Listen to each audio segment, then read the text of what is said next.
الذين ينفقون أموالهم بالليل والنهار سرا وعلانية فلهم أجرهم عند ربهم ولا خوف عليهم ولا هم يحزنون।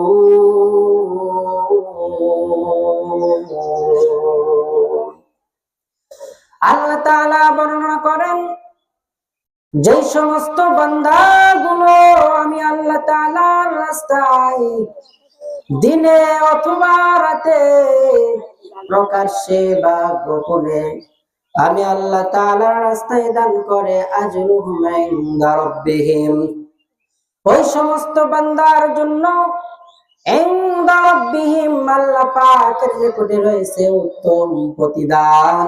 আর ওই সমস্ত বান্দাদের কঠিন কিয়ামতের দিন কোনো ভয় থাকবে না, কোনো ভীতি থাকবে না।